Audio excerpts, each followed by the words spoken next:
Hi, friends, it's Sarah, the fat culture critic. So, the first time I spoke about this film, I was coming from a very place of very raw emotion. I had just read the play and it was much worse than I expected. And yeah, I, yeah, I was, ooh, there was a lot of emotion there. And I guess that spoke to some people and bothered other people. Um, but it's that's not really where I want to come from. And it having won the Oscar just recently, I wanted to give some more thoughts that were a bit more considered. I have not watched the film, and I will not watch the film. Please don't ask me to. I have enough of an understanding of my own mental health to know that I don't want those images in my head. Um, But I have read what others who have watched it have said, especially people who are in a similar, larger fat experience. And I understand very little has changed from the play, and many things in some ways are worse. I still think it is a terrible film that should not have been made. I really don't think the play should have been produced in the first place, and I really think that it's irresponsible to adapt something like this. And while I personally don't tend to use the word fat phobia, as I generally prefer anti-fat bias as a broader term, I think this film does traffic in actual fat phobia, um, in the fear of fatness. I understand the writer Samuel Hunter um, is a person with a history of eating disorder, and this is, though he was never in the larger fat category, this was sort of his nightmare idea of what super fatness would be.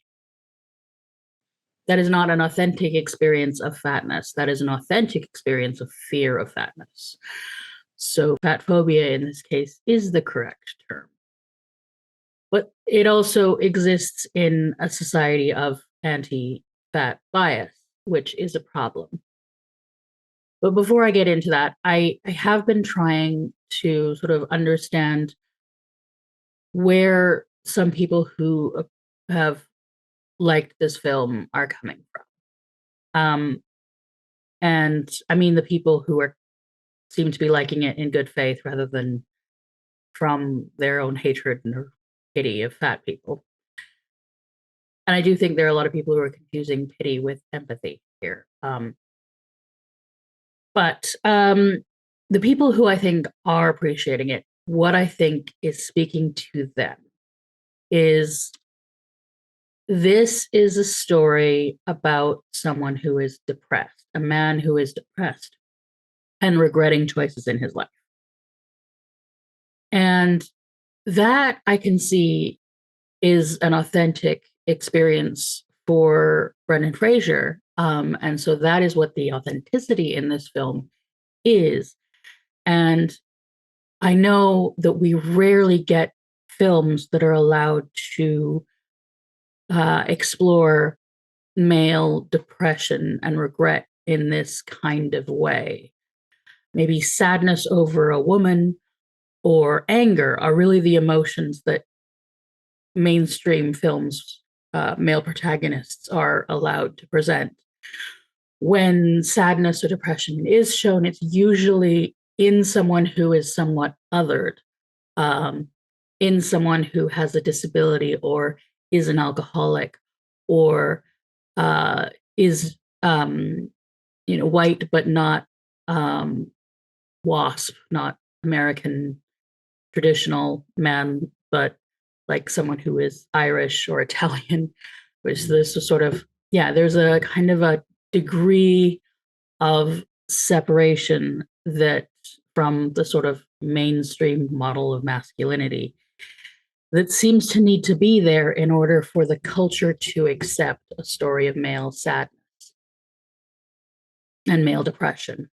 Occasionally, there's some anomalies. I think Silver Linings Playbook was one that, in that case, he was a veteran, so has to be something, and in this case, Fatness was the something,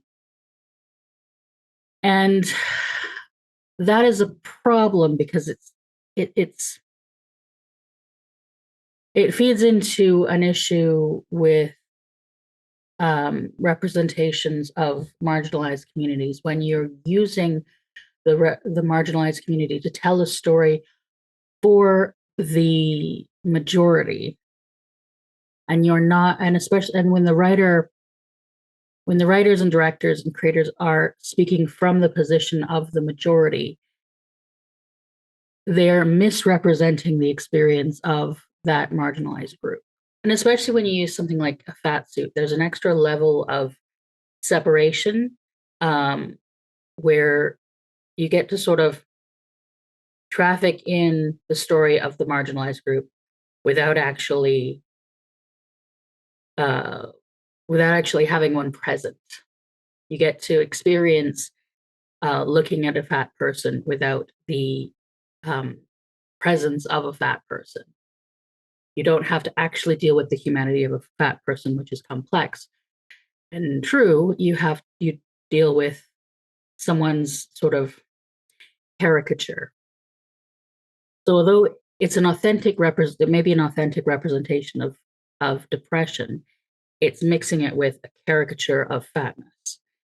And this, to people who are in the larger fat, it just feels like misrepresentation, and um and uh just like it's sort of silencing us. Like, people have used talking about this film to talk over myself and other larger fat people about our own experiences, not just our experiences interacting with this media, but our experiences in life, to tell us that no, our life isn't real. We're in denial. Our life is Charlie's, and no, my life is not that. So that is part of why, like, I understand the bonding with the character who is representing depression when so few films will really represent depression, and for men, but uh, that doesn't negate the problems with the film. It doesn't make it authentic. It makes it authentic of depression, perhaps, but it's not an authentic representation of fatness. And the thing is, if you took the fatness away, if you removed the fat suit, and this was just the story of someone who is depressed and given up on life, and is self-loathing, what you would actually have is a bury your gaze story. This is a bury your gaze story, and I'm really surprised more queer people aren't speaking up about the fact that they've done another bury your gaze.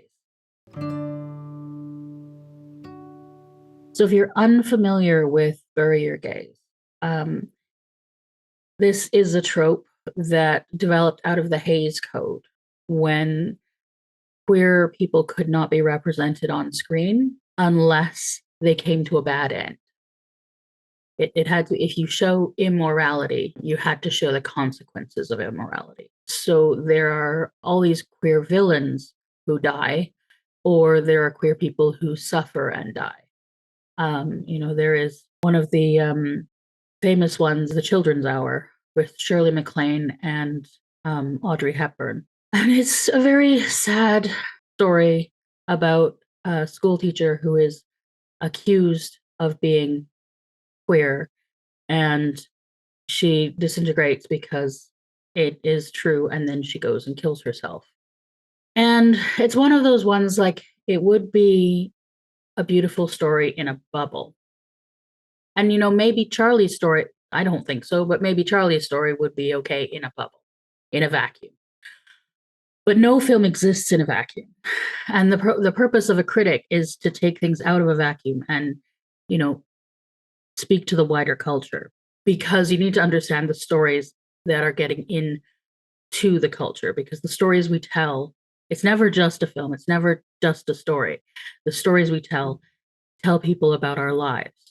And having all these stories about queer death and queer suffering reinforce the narrative that queerness was just misery, deviance, and death. And this narrative stayed long after the Hays Code. It got into at the time of AIDS, there was already this narrative that queer life was misery, suffering, and death. And, you know, people accepted that as a truth. You know, the wider public accepted that as a truth and didn't help people who were suffering and dying and didn't need to, because the perception was that gay life is inherently suffering and death, instead of there's an illness that we could be funding treatment of. And of course, people themselves individually would get this narrative before perhaps they even came to understand this part of themselves. And so you know, get people who were suffering unnecessarily. And this bury your gaze continues to this day. We have a real problem with this. It was sort of reinforced in the 90s when Joss Whedon used it with Tara's death in Buffy. And that was a bury your gaze mixed with a fridging. Because she was killed to motivate another character's growth. Where she was just sort of summarily killed. And again, in a vacuum, that is a really heartbreaking story, but media doesn't exist in a vacuum. And they started like a renaissance of the bury your gaze. And it was hard enough to get queer characters on shows to begin with. So they would bring them on, they would have shallow arcs, and then they would die. And it's not that you can't have a character die. Queer characters aren't meant to be immortal. It's that the entire story would be suffering and death, usually meaningless death, and not a particularly authentic representation of life, because, like, queer life isn't suffering and death any more than anybody else's life.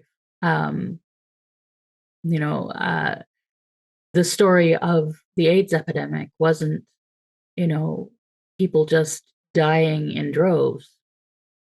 It was people dying and people fighting back. And the fighting back wasn't represented in media. It wasn't represented for a long time. Still, a lot of our representations, when they're written by people who are outside the community, are representations of, martyrs just dying, just sort of suffering and dying. And it's sort of a martyrdom thing. And, it's when there are the two choices of being villainized or being martyred, that, like, this is not leaving room for real people's stories. It's only now, I think, that we start to get to a place where we can have more stories that involve queer death, because when they're written by queer people and particularly when they're produced and directed, like when you have the power behind the camera, then you can tell a more full story, and it may include death. But that's not all there is. And it's not just martyrdom or villainy, martyr or monster. There's another thing this gets into, sort of overlapping with the bury your gaze, which is the problem of the single story. I'm gonna put a link to a TED Talk by a Nigerian writer who talks about this. It's the idea that She talks about how when she was young, she read Enid Blyton stories, and she thought that was what England was. Because if you only have a single story, that's what you go on. So she was thinking that that England was full of country villages where kids went on adventures with lashings of ginger beer. That's not that's not anywhere close to the reality. But when you only have a single story, that's how you perceive them. And with Bury Your Gays, we had the two stories only. We had monster and martyr. And Charlie is a perfect example of the martyr. He exists to suffer and die. And it also leads into an issue called inspiration porn, where a disabled character exists to motivate or inspire the non-disabled characters in the story or the audience of presumably able-bodied people. And so this tends to be a very flat, one-dimensional representation of disabled experience. And at the weight that Charlie is presented as in the category of infinifat, he is disabled. So this is a representation of a disabled person, played by an able-bodied actor, written by an able-bodied writer, well, with the exception of mental, perhaps depression, but to the extent that that can be disabling, but it doesn't allow you to write beyond that disability. And again, and of course, an able-bodied director and producer, et cetera, et cetera, et cetera. And getting accolades from the Oscars and all the other awards people who are all the able-bodied establishment. And this is why the disabled rights movement have a mantra that I love, which is nothing about us without us. And that should apply to any other group. When you write, direct, and produce an act as a person, as an experience that you have not had and you don't have access to without a lot of consultation with people who have that experience, you're going to misrepresent it.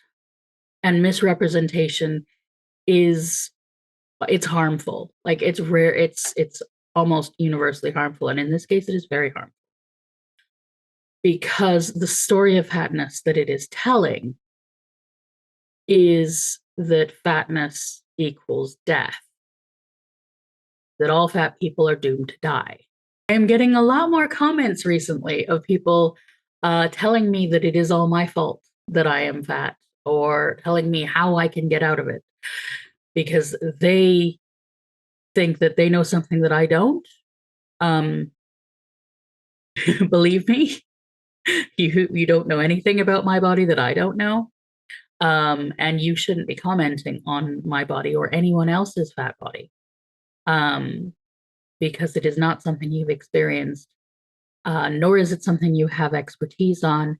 And even if you had expertise, you don't have the tests, you haven't done the tests that it requires to actually know what's going on. So, yeah. Point. Back to the point. So it's telling the story of fatness equals death. And it's as the person's own fault, that not the just like that fat people are just eating themselves to death. So it takes a marginalized experience, and fatness is a marginalized experience, and takes it out of the systems that are actually marginalizing.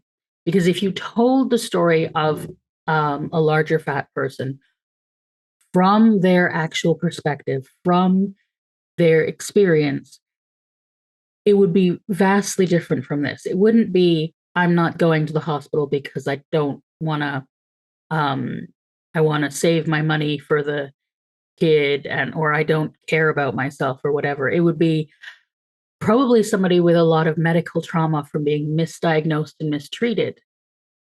That's an extremely common experience for fat people. It would be because of the prejudiced experience from the medical establishment. You might show someone experiencing that.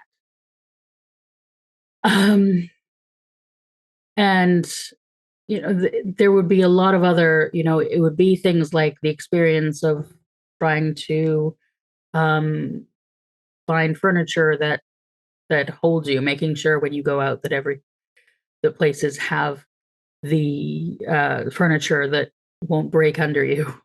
That's not a good experience, and that can make you feel uncomfortable going out if places are not going to be comfortable to you or safe. That's where some of the experiences that you might authentically portray if a fat person was writing this. It's also a problem when you have a character show nothing but one emotion, especially when that emotion is misery. Because you're not portraying an authentic person. Even the most depressed people, I've been in bad depressions, you have some variety of emotion. And if you're going to present an authentic person, you need to present some variation of emotion, some range of emotion. When it's just misery, you're getting into kind of misery porn. And like when I talk about these as being inspiration porn, misery porn, that's not saying that it's for people to da, da, da, da. This is it's like the difference between erotica and porn. It's like instant access. It's like film junk food.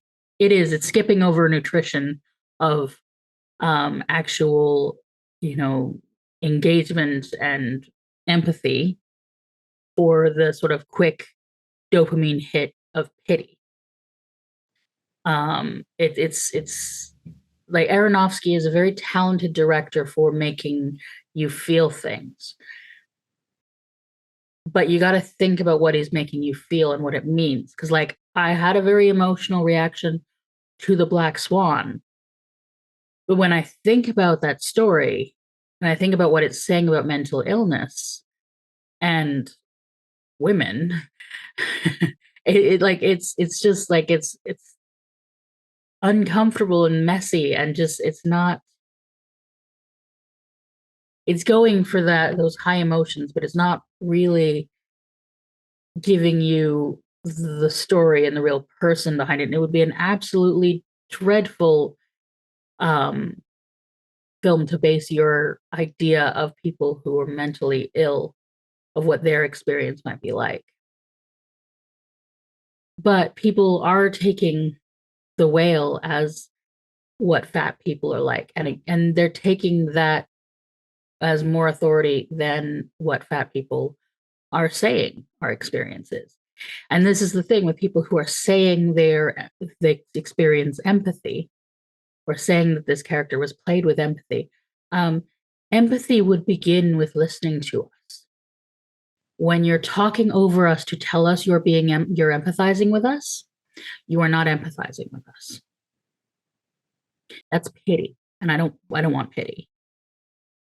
That this is the problem with the film. Is this single story, bury your gaze representation of a disabled martyr? That is not an authentic representation, and it's not a good thing to put out into the culture because it reinforces narratives that the culture has about fat people, about disabled people, about gay people. Um, and yeah, it's just sucks. And it would be okay to have this film. I mean, it wouldn't be great, but whatever. It wouldn't be a big problem if we had more authentic representation, but we don't. We have so few representations of fat people, and so narrow a definition where people are either a joke, a monster, or pitiable. Like, there are so few films where fat people get to live full lives. And when they do, it's almost invariably small fat people and small fat men. um, it's, yeah. And especially, representations of fat gay people and fat gay men right now is really needed. My friend Lonnie has this, talks about the difference between a raindrop and a rainstorm. When there's a single drop, it doesn't really matter. But when there's a rainstorm, you're soaked, right? And we are in a rainstorm of bad representations of fat people because that's all we get. Almost all we get are bad representations of fat people. There's a couple of exceptions like Shrill. There's some improving. I did a video about some of the fat representation from this last year that were improving, and it was almost all television because film is just moving so much slower. But anyway, all of that is before we get to the issue of the Oscars. The Oscars confer a sort of prestige, especially this kind of film, and people then imitate it. And there's been a problem of this kind of issue for a while with the Oscars. There's like Green Book and The Help, are other examples of stories of marginalized experiences written by people who don't have those experiences. The Danish Girl and Dallas Buyers Club both have cis men dressing as trans women, which is, again, it's like the fat suit. It's this being able to experience the story that presents itself as being about a particular group of people, but without you actually having to interact with real people from that group who are full real people. I remember a trans friend of mine telling me about a comment they received on a video that said how they loved the Danish Girl and, felt so much for this suffering character, but this real trans person in the video annoyed them. They couldn't stand her. And it's like, yeah, because you're being presented with the sort of palatable, made entirely for your gaze, and that is a suffering martyr role. But you can't deal with like a full real person. And so like that gives people the illusion that they are interacting with an issue, the illusion that they are empathizing with the group without actually having to empathize with the actual people. And that can often make it harder for them to empathize with the actual real people. Sometimes it can work. The example of it working, of real empathy being built in a film that I would use would be Philadelphia. And Philadelphia was written by a gay man and directed by a straight man. And what they do is they do give you a gay man's experience presented through the eyes of a straight man. But it helps that it's Tom Cruise and Denzel Washington. It matters that Denzel Washington is a Black person and that he experiences a marginalized experience himself, because one of the key scenes for building empathy is a scene in the law library where we see him experience prejudice, and then we see him watch Tom Hanks character experience prejudice. Wouldn't you be more comfortable in a research room?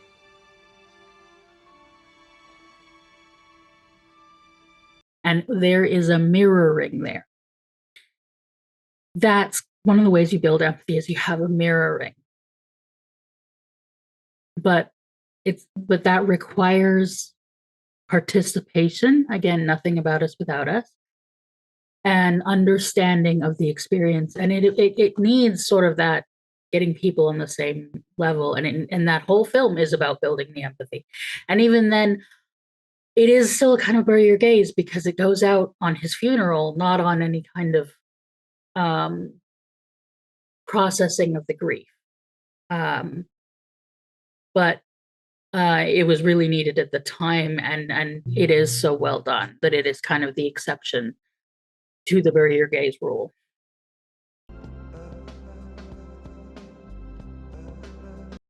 But yeah, we've had a lot of these films. For example, Sia's Music, which is really one of the ways to think about this film in conversation with. That it was a film made by someone who is not autistic about an autistic child, using a non-autistic actor in the role.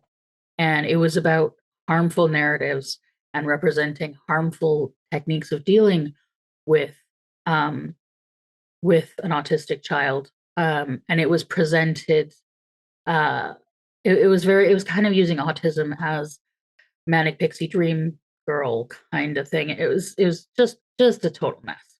And it didn't involve any autistic people. What Sia did consult was Autism Speaks, which are a group dedicated to getting rid of autism. They, speaks for autistic parents, and they're looking for a cure for autism, and they are notorious among autistic people as a hate group. And thankfully, because of the stink made, Sia's Music did not do well at the Oscars, and so we did not get more of that. But I bring up that whole discussion of Autism Speaks because The Whale, while they didn't consult actual fat people, what they did consult was Obesity Action Coalition, and Obesity Action Coalition belonging in the same kind of basket as Autism Speaks. It's a grassroots nonprofit, but it is funded by weight loss drug manufacturers and bariatric surgery people. So, it is pushing for the eradication of obesity. For one thing, if you listen to fat people, most of us do not like that word. We say fat people. That is who I am. It's my body. It is what it is. And obesity is the word means eating yourself fat. And when you add in morbid obesity, as they classify larger people, it is eating yourself to death. And that is not what fatness is. Fatness is the presence of more adipose tissue for any number of reasons. And fatness is the experience of being seen as fat in a society that has significant anti-fat bias and systemic anti-fat bias. So this thing with Obesity Action Coalition, that is the last person you should be consulting for an actual authentic representation. And unfortunately, they've also been advising Mr. Fraser on how to talk about fatness in interviews and stuff. And that is why I really tried to not blame him for participating in this film, because I know that there are he was blacklisted from Hollywood, and he needed, he was not in a position to be choosy about roles. And generally I don't hold actors responsible for the bad story decisions, because usually they are not the ones making the actual choices. The choices are made by writers, directors, and producers, who are the money people. We call this above the line. And real representation comes when you have representation above the line. But in his acceptance speeches for various awards, in his interviews, Mr. Fraser has been using very harmful, very stigmatizing language. And he has had every opportunity to listen to the criticisms, and far from listening, he's doubling down. I watched an interview, part of an interview from The View, where he referred to the criticism as being self-serving, which is interesting coming from someone who is using this to rebuild his career. Like, it's confusing self-advocacy for self-serving. Yeah, we're advocating for ourselves, for representation, for ourselves. He was also patting himself on the back for bringing attention to people suffering from the disease of obesity. And this person-first language may come from good intentions, but almost nobody likes it. Disabled people almost always will, they just want to be called disabled people. And fat people, we are telling you, we do not like the word obesity. We reject, it is based on a false premise, and it is stigmatizing, and the stigma attached to fat people, the stigma attached to fatness, has material harms to fat people and to smaller fat people as well. It's bad all the way down. And I don't know anyone who wants to be called, person with fat. It's language that, again, separates our body from us, rather like the image of the fat suit does.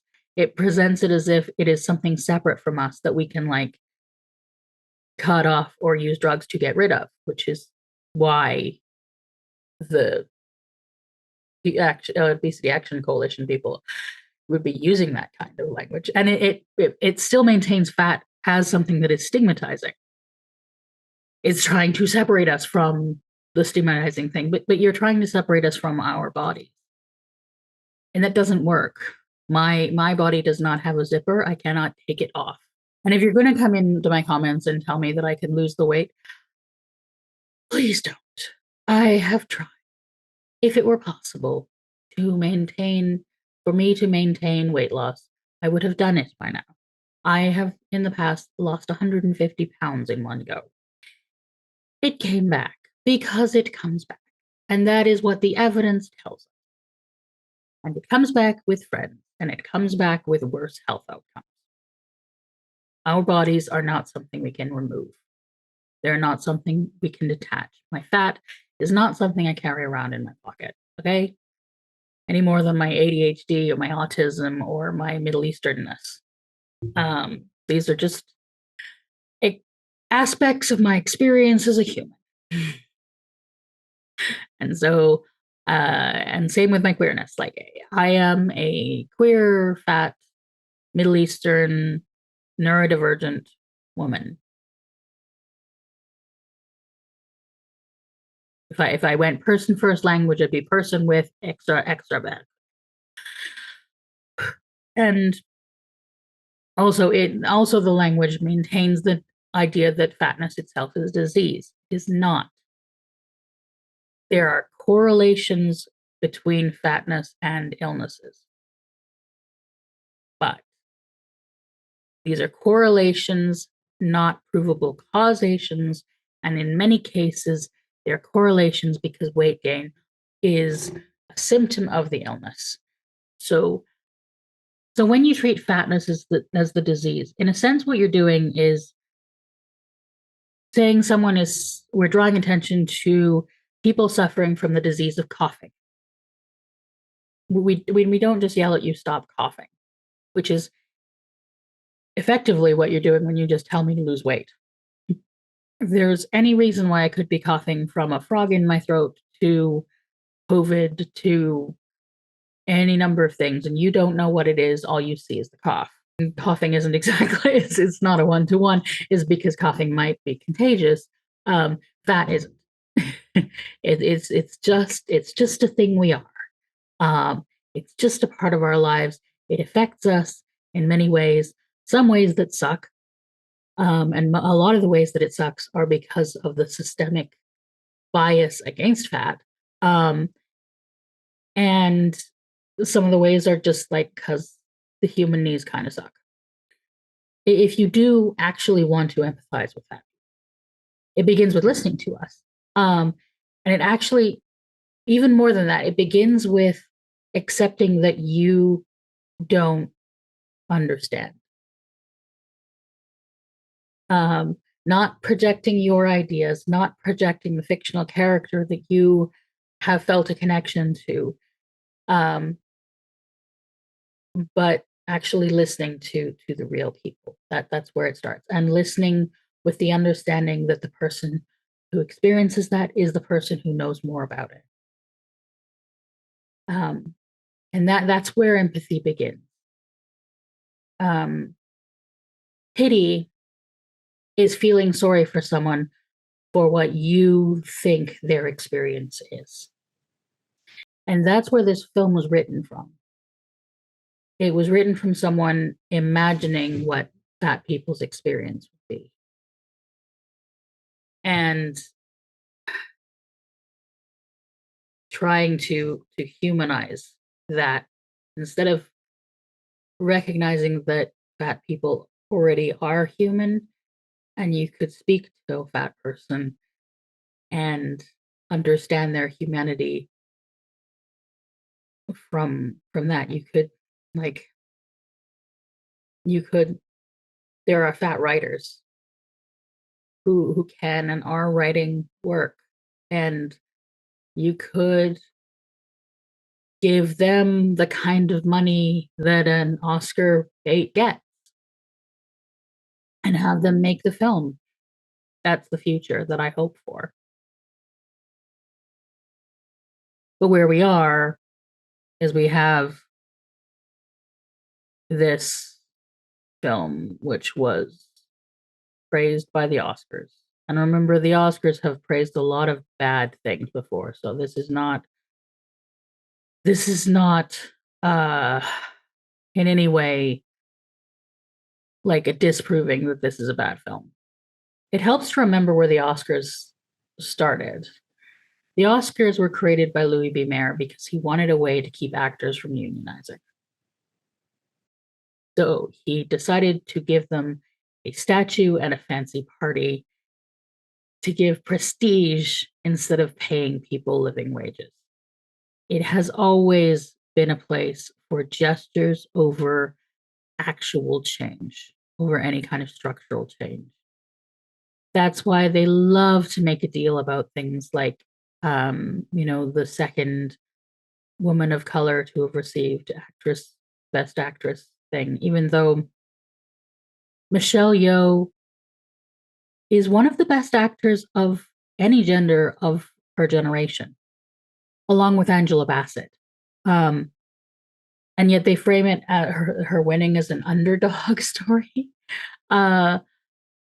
When it, and they're trying to make some kind of celebration by having Halle Berry give her the Oscar because it's the first time in 25 years. And it's like, you who are celebrating are the ones who didn't give it to any other women of color for 25 years.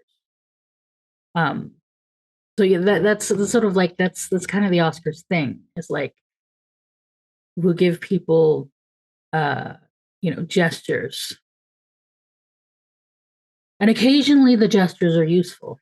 Philadelphia, as getting held up that year, the gesture was useful.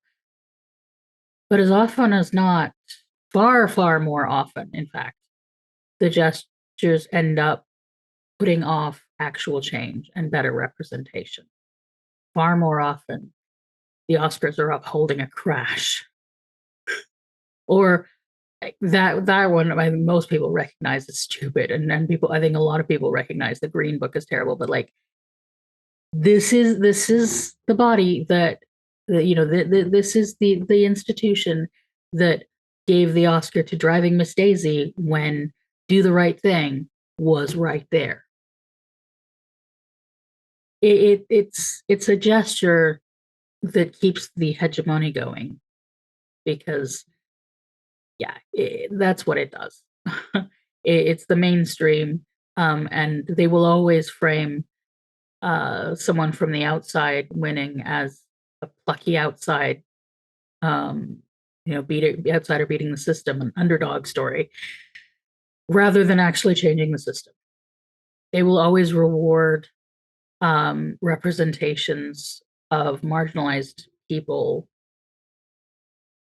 done, written, and presented and acted and everything by people from the majority group, rather than actually giving any space um, to people from the experience. And it's not surprising that this is the like second possibly to the diet industrial complex. This is the most anti-fat industry on the planet. I mean, the ceremony began with jokes about people misusing a diabetes drug to lose weight. The culture of Hollywood is vile when it comes to this issue. And that's part of why they want to celebrate fat suits, because they don't want to use fat actors. They don't want to, allow fat people to exist in their world. That just continues the stigma. It all continues the cultural narratives of stigma. So I hope this is the last time that I talk about this film. Although we will be covering it in Real Fat People, the podcast to do when we get to it. But yeah, this is, I think hopefully I've made a bit clearer my problems with this film. And yeah, it is not, it sucks. And I'm not saying that the people who made it like deliberately wanted to make a film that was stigmatizing fat people. Believe it or not, when the Farrelly brothers made Shallow Hal, they thought of it as a love letter to fat people. They thought they were doing a good thing. They made this. What in the... Hey, Billy, stay over near the ladder. And they thought they were doing a good thing for fat people. See, this is the thing. I have no doubt that Brendan Fraser had good intentions, and he seems like a very nice man. I used to really enjoy his work. But good intentions, the old saying is the road to hell. And like intentions matter less than impact. What matters is the impact of the action. It doesn't matter that they intended to create a story that was that would teach people to empathize with fat people. They went about it without actually, like the whole team went about it without actually engaging with fat people. Well, with larger fat people. I mean, I know he gained weight for the role and also because of his issues, but like a mid-fat man does not have the experience to understand what anti-fatness is like for larger fat people. If if you never had access issues, if you don't have to worry about the weight capacity of chairs, you haven't experienced the larger fat people experience of the world. Um, just because people have called you fat, it doesn't mean you can actually understand the experience that it is attempting to present. And yeah, it's complicated. But anyway, the issue is impact, and the impact is this adds to the signal story. This adds to the stigma. This adds to all these bad narratives. Um, adds to the bury your gaze.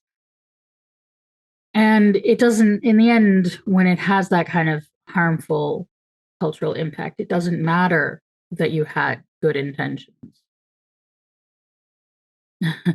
Because, like, what good intentions and a buck won't even get you a cup of coffee. It's like the intentions don't matter. And if you tell me about your intentions before you've dealt with the consequences of the actions, you're continuing to add harm because you are placing your good intentions over the harm that is being done, and therefore you're saying again that the people who are being harmed, that their harm doesn't matter. So yeah. I don't know how this is one of those situations where the cat can be put in the bag, but they could at least, I don't know, I think in time this will be thought of in the same way that Shallow Hal is.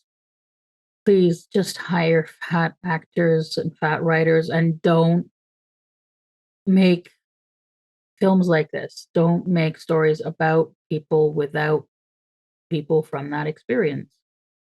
Yeah. And if you wanna understand some of the impact, um, the impact is a lot of us, myself included, getting a lot more comments calling us whales and saying that we deserve to die, or concerned trolls who think that they know more than we do. Um, and that's exhausting.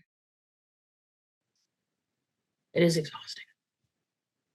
And I'm sorry if it upsets you that I hate this film. I hate this story. But I have good reason for hating it. And if that threatens you, that a person feels angry at a portrayal of something close to their experience, the misrepresentation, um, perhaps you need to think a bit more about, why about that about that film, about why it meant something to you, and what it's actually saying. And if it spoke to you as a person suffering from depression or in that sort of vein, I don't want to take that away from you.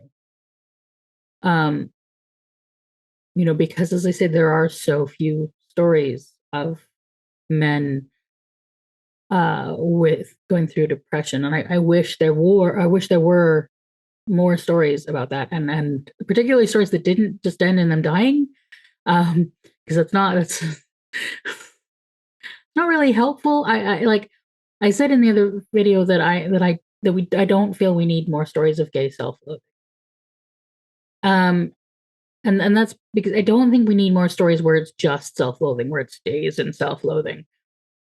Um, we need if you're going to delve into something like that, you need to walk it through to the conclusion. You need to sort of catharsis, process it, because just focusing on the self-loathing and the pain just makes the story about the pain. And I don't think that's helpful. I think we have enough of those stories that just leave it dwelling on the pain and the death.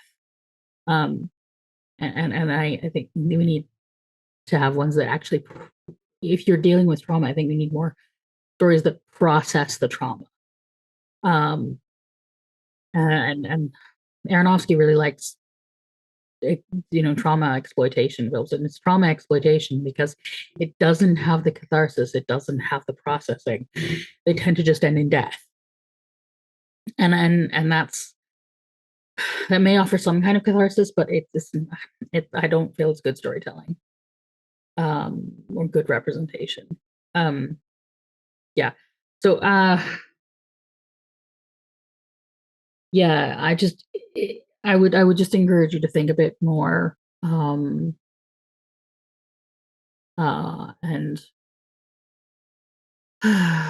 yeah, just you deserve better representations of male depression as much as I deserve better representations of fat people. Um, and all we can do is argue for them. This is what we're doing right here, is raising knowledge. You know, this is what we do, is to talk about it as critics, understand it, and ask for better, from a place of knowledge, and that's what I'm trying to give you, is the knowledge to ask for better. This is what I'm trying to speak to, is asking for better. um yeah, and to be honest, I I really wish that we could be done with the Oscars. I loved Everything Everywhere All at Once. The performances were all amazing. um and you know, I'm happy for them that they have shiny statues. um but like, it didn't make the film any better to have the shiny statues. Like, the film was amazing already. And um yeah, I don't know that fighting for the statues actually does any good. um yeah, and then and again, and then we end up with, you know, the disappointment of Angela Bassett not getting one again, even though she is one of the best actors of any gender, of any generation. She's just amazing. And if we didn't have these stupid contests, we could just recognize that she's just amazing, and not have the constant, you know, valuing of other people over her. Um, yeah, I don't know. That's It's kind of getting into a different thing. That's not the subject of this video. That I hate the Oscars.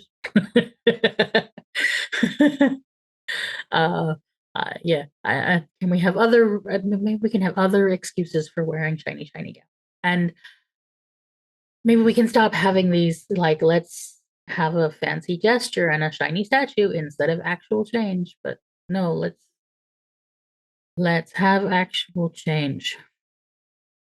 And the industry of Hollywood needs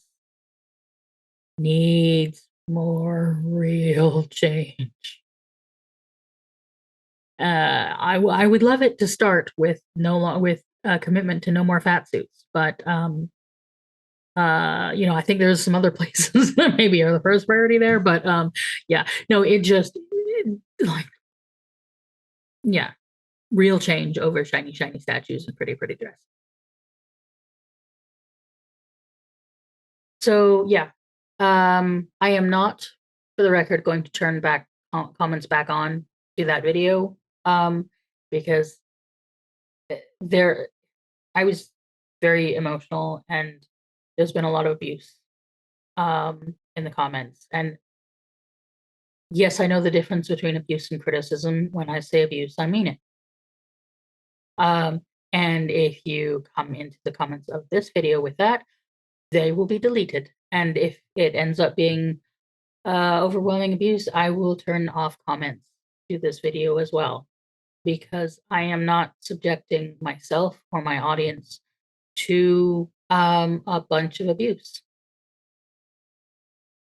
Um, the comment section is this is not a public forum. This is not the bus. This is the digital equivalent of my living room. And you are free to leave. You do not have to watch this video. You do not have to comment on this video. And if you comment rudely, I can remove you, and I will.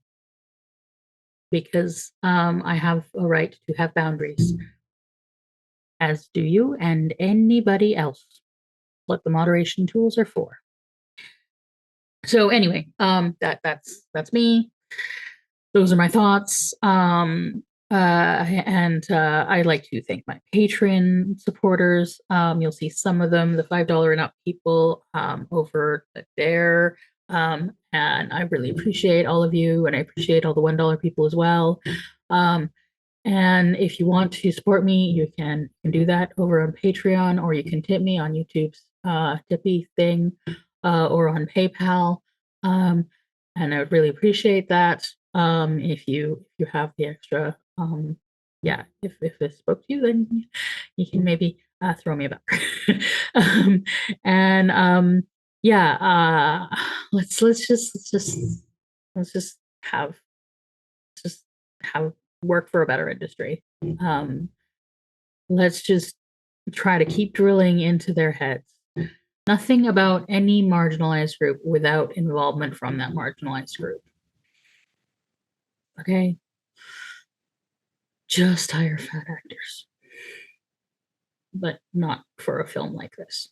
Just don't make a film like this. Take care of yourselves.